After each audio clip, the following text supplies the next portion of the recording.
Hey guys, so I'm going to be going over attention getters and how you should use those for your intro paragraph.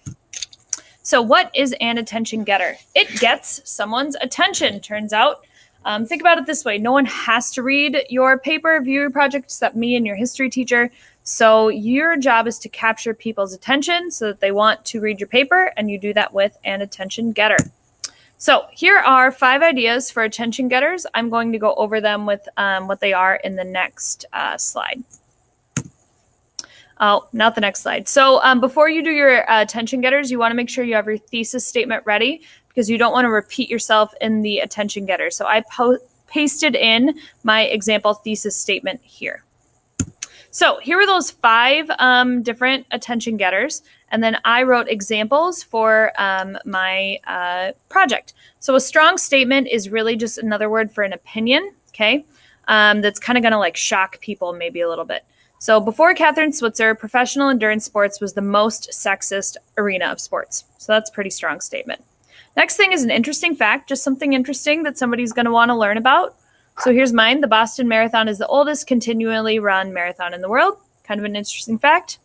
Quote. Now, what I have for a quote here, I went and found a quote that really goes with my thing. Now, I didn't just Google this. Remember, this quote has to come from your research if you do choose to do this. That's the same with all of these things. All of these things, no matter what you do, have to be from your research. You can't just Google them. I'm going to say that again. All of these have to be from your research. And if you go and find something else, then you have to make a citation and annotation for it. So I got my quote. The important thing about your quote here, as you can see, is you do have to introduce it with who said it. Look at there.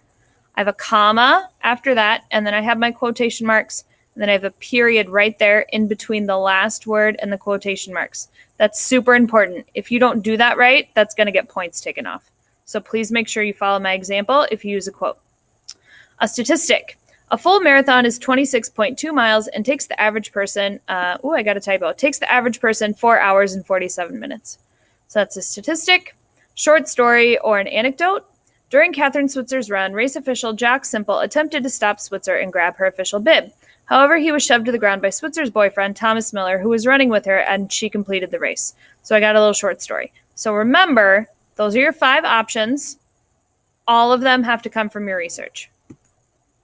The next thing, after you write your attention getter, which came from your research, the next sentence is connecting it to your thesis statement. So if you look here, I connected each of my attention getters to my thesis statement using a sentence here.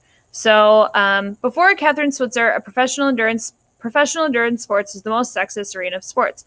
However, Catherine Switzer changed history and made marathons a sport that accepts women.